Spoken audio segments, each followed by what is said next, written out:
2014, 2016 யாருமே தேவையில்லைன்னு தனியாக கலங்கண்ட இயக்கம் இந்த இயக்கம் அப்படிங்கிறார் செல்லூர் ராஜ். நீ ஒரு பத்திரிகையாளரா நீங்க இப்ப கேட்கறது எனக்கு ரொம்ப சங்கடமா இருக்கு சார். 2026 அதே போல தனித்து நாங்க கலங்காண்டு எடப்பாடி முதலமைச்சராக இருக்கிறாரு. நான் தெளிவா சொல்லிடுறேன்.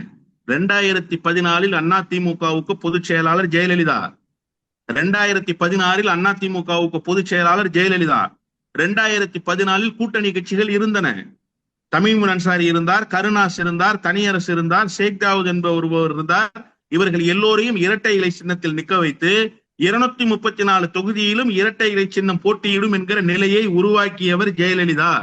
அன்றைக்கு ஜெயலலிதாவுக்கு இருந்த ஆளுமை பண்பு, அவருக்கு இருந்த திறமை, அவருக்கு இருந்த தலைமைக்கான தகுதி அதை செய்ய வைத்தது. 2014 இந்தியாவே வேறு ஒரு பக்கம் போய் கொண்டிருந்த போது ஜெயலலிதா வேறு ஒரு பக்கம் போனார். மோடியா லேடியான்னு ஒரு குரலை உயர்த்தினார். அது தமிழ்நாட்டில் எடுபட்டது.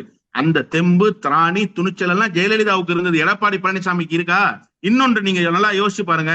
2011 சட்டமன்ற தேர்தலில் வெற்றி பெற்றதற்கு பிறகு அதிமுகவினுடைய வாக்கு வங்கி சரிந்ததா உயர்ந்ததா?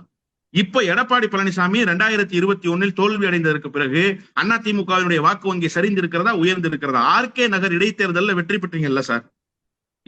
டிடிவி தினகரனுடைய வாக்குகள் அதிமுக வாக்குகளாவே நீங்க கணக்குல கொள்ளுங்க. ஏன்னா அதிமுக வாக்கு தான் டிடிவி தினகரனுடைய வாக்குன்னு தான் நம்ம பொருள் கொள்ளணும். அந்த வாக்கு தான் மூன்றாக பிரிஞ்சு போய் கிடக்கிறது. அதுதான் செய்தி. இங்க அதிமுக வாக்கு சிதறுண்டு இருக்கிற செய்தி. அப்போ நீங்க வெற்றி பெற்றதற்கு பிறகு எந்த தேர்தலிலாவது அதிமுகவினுடைய வாக்கு வங்கி உயர்ந்திருக்கிறதா? இப்ப நீங்க ஆர்கனைஸ்ட் ஸ்ட்ரக்சர்னு சொல்ற எடப்பாடி பழனிசாமியை பொதுச் செயலாளராக ஏற்றுக்கொண்டிருக்கிற அதிமுக, இரட்டை இலை சின்னத்தில் களம் காண்கிற அதிமுக எந்த வாக்கு சதவீதத்தை எந்த தொகுதியில் எந்த பகுதியில் உயர்த்தி இருக்கு சொல்லுங்க.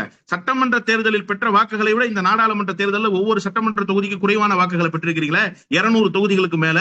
அத முதலமைச்சரே பேசினாரு. இது வரைக்கும் பதில் சொல்ல முடிஞ்சதா? ஒண்ணு வேணாம் சார். 3 நாளைக்கு முன்னாடி ஒரு சம்பவம் சார். வாக்காளர் பட்டியல்ல பெயர் திருத்தம் செய்யலாம், பெயர் நீக்கலாம், பெயர் சேர்க்கலாம். முகாம் நடக்குது சார். எங்க பார்த்தாலும் திமுக கரைவெட்டிகளா இருக்கு சார். அதிமுக காரர்களை களத்திலேயே காணும் சார். இந்த செய்தி வந்ததற்கு பிறகு சாயங்காலம் அங்கங்க 2 அதிமுக காரர்கள் போய் புகைப்படம் எடுத்து அதை செய்தித்தாள்கள்ல கொடுக்குறாங்க, அதை ஜே நியூஸ் தொலைக்காட்சியில கொடுக்குறாங்க. எங்க சார் போனா அதிமுகவினுடைய தொண்டை?